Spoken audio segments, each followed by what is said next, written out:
Hello and welcome to Study IQ IAS। My name is Amrit Upadhyay. आप देख रहे हैं daily news report for UPSC. Let's start this bulletin with the headlines.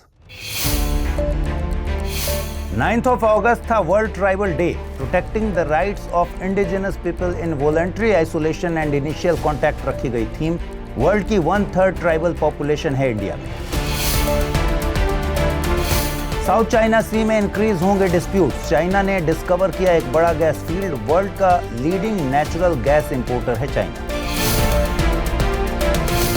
और Japan में आया earthquake, एक बड़े अर्थक्वेक की वार्निंग हुई इशू। जापान है रिंग ऑफ फायर में लोकेटेड।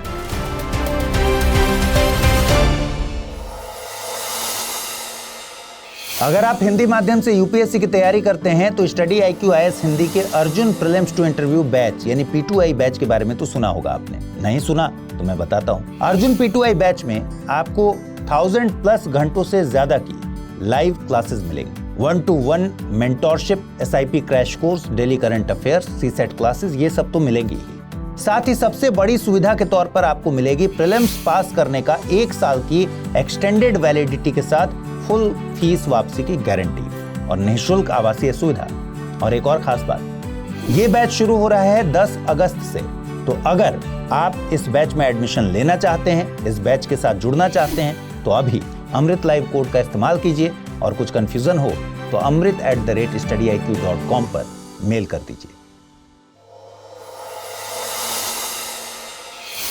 आइए शुरू करें। All over the world 9th of August को international day of the world's indigenous people celebrate किया जाता है और इसे वर्ल्ड ट्राइबल डे कहते हैं। इस डे को सेलिब्रेट करने का पर्पस दुनिया भर के इंडिजिनस पॉपुलेशन के राइट्स को प्रमोट करना है। इस दिन के जरिए उनके culture, language, customs and social contributions को ऑनर किया जाता है। 2024 के लिए इस डे की थीम है protecting the rights of indigenous people in voluntary isolation and initial contact. इस ईयर की थीम का main focus around the world settled almost 200 ऐसे इंडिजिनस पॉपुलेशन ग्रुप्स को आइडेंटिफाई करने पर है जो अपनी इच्छा से आइसोलेशन में रहना चूज करते हैं और मेन स्ट्रीम में रह रहे लोगों के साथ नॉमिनल कॉन्टैक्ट में हैं। ऐसी ट्राइब्स इंडिया के अंडमान निकोबार आइलैंड्स में भी रिसाइड करती हैं। ये लोग बाकी की दुनिया से आइसोलेट होकर हंटिंग एंड फॉरेस्ट की रिसोर्सेज पर सर्वाइव करते हैं। ये कम्युनिटीज डेलिबरेटली खुद को मेन स्ट्रीम से अलग रखती हैं। इन कम्युनिटीज के पास आइसोलेट होने की अपने वजहें हैं। फॉर एग्जाम्पल, कुछ अपनी ऑटोनॉमी एंड आइडेंटिटी को प्रिजर्व करना चाहते हैं, वहीं कुछ अपनी लैंग्वेज एंड कल्चर को प्रिजर्व करने के लिए लोगों से सोशलाइज करना अवॉइड करते हैं। इन कम्युनिटीज को कुछ चैलेंजेस भी फेस करने पड़ते हैं, जैसे आइसोलेशन के चलते इन कम्युनिटीज का वैक्सीनेशन नहीं हुआ है, ड्यू टू विच अगर ये आउटसाइडर्स के कांटेक्ट में आ जाते हैं तो इन्हें कॉमन डिजीजेस भी होने के चांसेस हैं। इसके अलावा world agriculture, tourism and mining के लिए फॉरेस्ट्स को क्लियर भी कर रहा है। ये फॉरेस्ट सिर्फ इन कम्युनिटीज का हैबिटेट नहीं है, इनकी पूरी लाइफ इन्हीं फॉरेस्ट्स पर डिपेंडेंट है। इन कम्युनिटीज के लिए सबसे बड़ा threat cobalt, lithium and other critical minerals की माइनिंग है, जो कि मॉडर्न सोसाइटी के सस्टेनेबल डेवलपमेंट के लिए नेसेसरी है। Because most of the renewable energy technologies को इन मिनरल्स की रिक्वायरमेंट होती है। यूएन के according indigenous population global population का अराउंड 6.2% है। वहीं वर्ल्ड के पुअरेस्ट पीपल में इनका शेयर क्लोज टू 15% है। 2011 सेंसस के अकॉर्डिंग इंडिया की टोटल पॉपुलेशन में ट्राइब्स का शेयर अराउंड 8.9% है। 1/3 of the world's tribal population lives in India. India में बिरसा मुंडा की बर्थ एनिवर्सरी पर 15th of November को ट्राइबल प्राइड डे सेलिब्रेट किया जाता है। हिस्ट्री में कुछ डेट्स सिर्फ सिंबल्स नहीं होती, रादर कुछ डेट्स तो स्टोरी, एक पर्पस को सिंबलाइज करती हैं। 9th of August 1942 quit India movement की शुरुआत की डेट भी एक ऐसी डेट है जिसने इंडियन फ्रीडम स्ट्रगल में नया टर्न ला दिया था।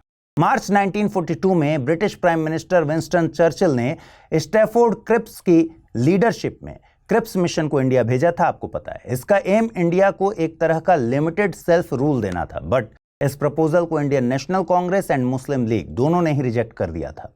इसके बाद जुलाई 1942 में वर्धा में कांग्रेस वर्किंग कमेटी की मीटिंग हुई थी जिसमें क्विट इंडिया रेजोल्यूशन पास हुआ। 8th of August 1942 को ऑल इंडिया कांग्रेस कमेटी की एनुअल मीटिंग बॉम्बे के ग्वालियर टैंक मैदान में हुई। अब इसे अगस्त क्रांति मैदान के नाम से जानते हैं। इस मीटिंग में महात्मा गांधी ने डू और डाई का हिस्टोरिकल स्लोगन दिया था जो इस मूवमेंट का मेन मोटो बन गया था। इसके बाद 9 अगस्त को ऑपरेशन जीरो आर के तहत ब्रिटिश गवर्नमेंट ने गांधी जी समेत कांग्रेस के सभी मेजर लीडर्स को अरेस्ट कर लिया था। ड्यूरिंग दिस टाइम यूसुफ मेहर अली ने क्विट इंडिया का स्लोगन दिया, जो कि जल्द ही पूरी कंट्री में रिजोनेट कर गया। डिस्पाइट दीज अरेस्ट्स, मूवमेंट रुकने के बजाय इंटेंसिफाई हो गया। People continued the freedom struggle eight their own level.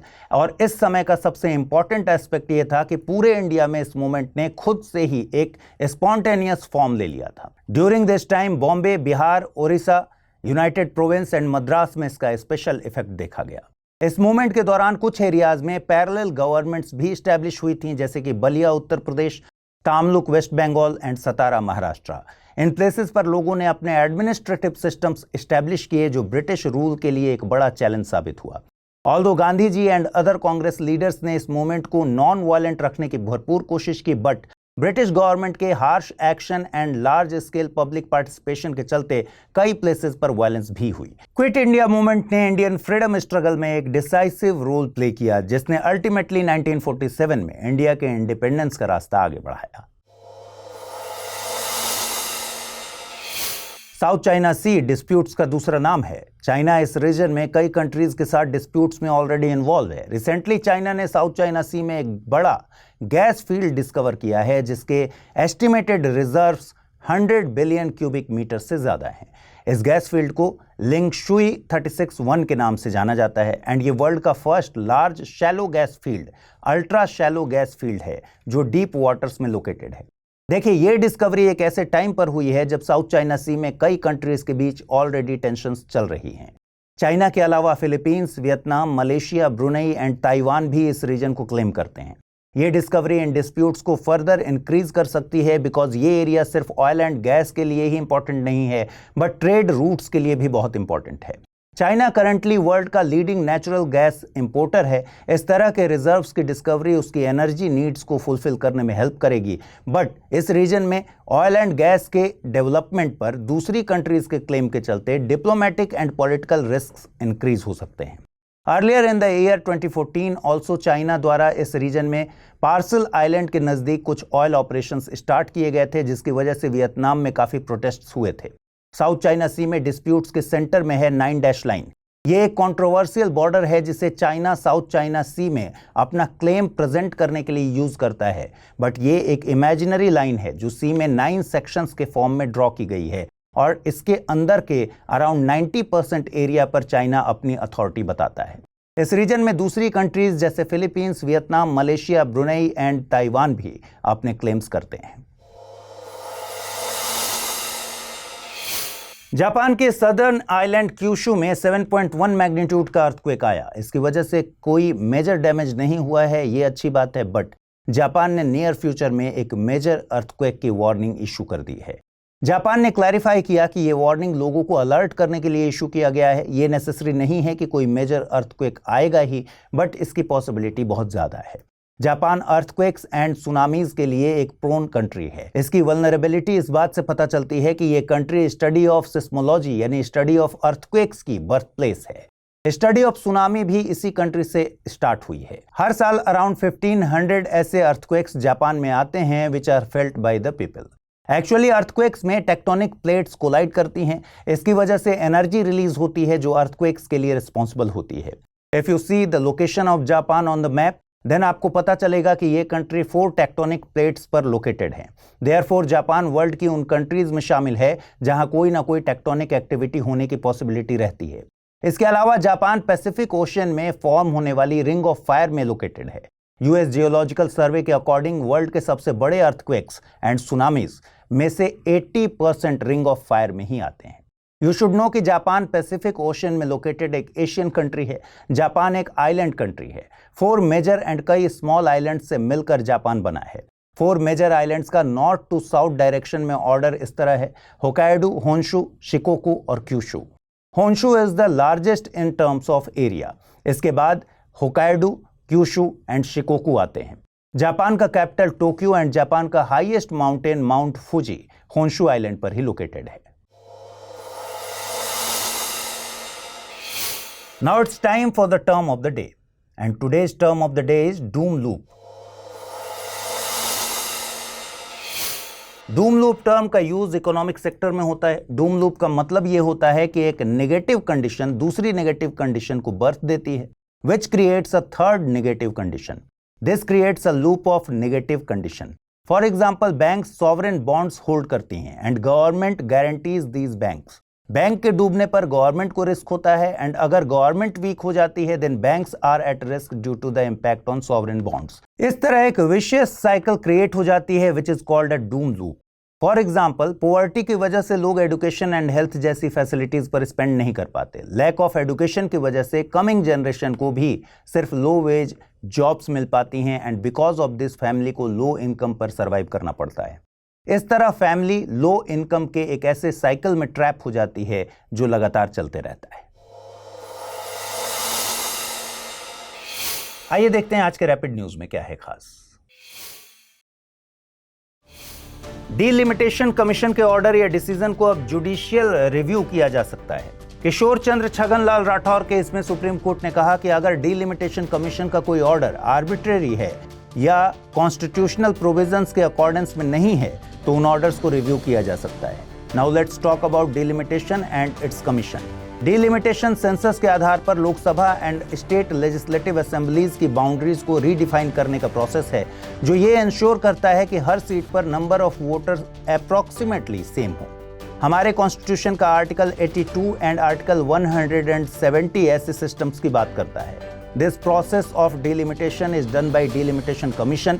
इसे पार्लियामेंट के एक्ट के तहत एस्टैब्लिश किया जाता है। इंडिया में 4 टाइम्स डीलिमिटेशन कमीशन को फॉर्म किया गया, 1952, 1963, 1973 एंड 2002। नागालैंड ने disaster risk management insurance solution implement किया। ऐसा करने वाला वो इंडिया का फर्स्ट स्टेट बन गया है। स्टेट गवर्नमेंट ने SBI जनरल इंश्योरेंस के साथ disaster risk transfer parametric insurance solution के लिए एक MOU साइन किया है। इस अग्रीमेंट को इमीडिएट इफेक्ट से 3 इयर्स के पीरियड के लिए इंप्लीमेंट किया गया है। ये अग्रीमेंट स्टेट के क्रिटिकल इंफ्रास्ट्रक्चर को प्रोटेक्ट करने में एंड डिजास्टर की वजह से होने वाले इकोनॉमिक लॉसेस को रिड्यूस करने में हेल्प करेगा। महाराष्ट्र गवर्नमेंट ने Wainganga Nalganga river linking project को अप्रूव कर दिया है। इस रिवर लिंकिंग प्रोजेक्ट को 2018 में प्रपोज किया गया था। इस प्रोजेक्ट में गोदावरी की ट्रिब्यूटरी वेनगंगा के पानी को बुल्ढाना डिस्ट्रिक्ट में वेनगंगा प्रोजेक्ट तक पहुंचाने और इसे तापी रिवर की सब ट्रिब्यूटरी नलगंगा से लिंक करने का प्लान है। इस रिवर लिंकिंग प्रोजेक्ट से इस रीजन में 6 डिस्ट्रिक्ट्स के 15 टाउन्स में अराउंड 3.75 लाख हेक्टेयर लैंड को इरिगेट किया जा सकेगा। इसके लिए 426.52 किलोमीटर लॉन्ग लिंक कनाल्स को कंस्ट्रक्ट किया जाएगा। 8 ऑफ अगस्त की इवनिंग एंड 9 ऑफ अगस्त की मॉर्निंग स्पोर्ट्स की नज़र से इंडिया के लिए काफ़ी स्पेशल रहा। इस दिन इंडिया ने ओलंपिक्स में 2 मेडल्स जीते, silver and bronze. Hockey team ने ब्रॉन्ज मेडल जीता एंड नीरज चोपड़ा ने सिल्वर मेडल जीता। सेकेंड कॉन्जिक्यूटिव ओलंपिक्स में इंडियन हॉकी टीम ने मेडल जीता है। इस बार इंडियन टीम ने स्पेन को 2-1 से हराकर मेडल जीता। वहीं टोक्यो ओलंपिक्स में इंडिया ने जर्मनी को हराकर मेडल जीता था। Now if we talk about Neeraj Chopra, then उन्होंने सेकेंड अटेम्प्ट में जेवलिन थ्रो में 89.45 मीटर्स का थ्रो किया और सिल्वर मेडल अपने नाम किया। ये उनके करियर का सेकेंड बेस्ट थ्रो था। इसी के साथ नीरज चोपड़ा, सुशील कुमार एंड PV सिंधु के अलावा 2 अलग अलग ओलंपिक्स में मेडल जीतने वाले 3rd प्लेयर बन गए हैं। नीरज ओलंपिक्स में इंडिया की तरफ से 2 मेडल्स जीतने वाले 5th एथलीट भी बन गए हैं। वहीं पाकिस्तान के अरशद नदीम ने इस बार के ओलंपिक्स में रिकॉर्ड जेवलिन थ्रो के साथ गोल्ड मेडल जीता। उन्होंने बीजिंग 2008 में नॉर्वे के एंड्रियास थोरकेल्सन द्वारा बनाए गए 90.57 मीटर्स के रिकॉर्ड को ब्रेक कर दिया। अरशद नदीम ने 92.97 मीटर्स का थ्रो किया और इस रिकॉर्ड को ब्रेक किया। इंडिया में 8th इंटरनेशनल फुटवेयर फेयर का इनॉग्रेशन किया गया। इस ओकेजन पर पीयूष गोयल ने फुटवेयर इंडस्ट्री से 2030 तक $50 बिलियन के एक्सपोर्ट का टारगेट सेट करने के लिए कहा। In fact India is the second largest footwear manufacturer in the world and India world का लार्जेस्ट मैन्युफैक्चरर बनने के डायरेक्शन में आगे बढ़ रहा है। इसके अलावा फुटवेयर सेक्टर GDP में अराउंड 2% का कंट्रीब्यूशन करता है। वहीं फुटवेयर सेक्टर अराउंड 40% वुमेन को एम्प्लॉयमेंट भी देता है एंड इससे associated around 90 to 95% manufacturers MSME industry से आते हैं। पेरिस ओलंपिक्स में विनेश फोगाट के सिल्वर मेडल को लेकर जल्दी ही डिसीजन आ सकता है। हाउएवर एक अच्छी न्यूज ये है कि इंडिया के former solicitor general and King's Counsel Harish Salve Vinesh Phogat का case Court of Arbitration for Sports में फाइट करेंगे। इससे पहले हरीश साल्वे ने इंटरनेशनल कोर्ट में इंडिया के बिहाफ पर कुलभूषण जाधव का केस भी फाइट किया था। Now it's time to see questions based on the bulletin. And the first question is, consider the following statements. The slogan "Do or Die" is associated with the Quit India movement. Congress launched the Quit India movement after the Cripps proposal failed. Chose the correct statement or statements from the above. Only one, only two, neither one nor two, both one and two. Second question is, famous athlete Neeraj Chopra is associated with which sport? Javelin throw, golf, shooting or table tennis? Now let's jump onto the answers of the questions which were asked in the previous bulletin. First question was, consider the following statements. The largest tiger reserve in the country in terms of area is Nagarjun Sagar Srisailam Tiger Reserve in Andhra Pradesh. The tiger reserve is notified by the state government. The state government has the full power to denotify the tiger reserve. Choose the correct statement or statements from the above. Only 1 and 2, only 2 and 3, only 1 and 3, or 1, 2 and 3. And the correct answer is option A, only 1 and 2. Second question was, among the following who introduced the August offer?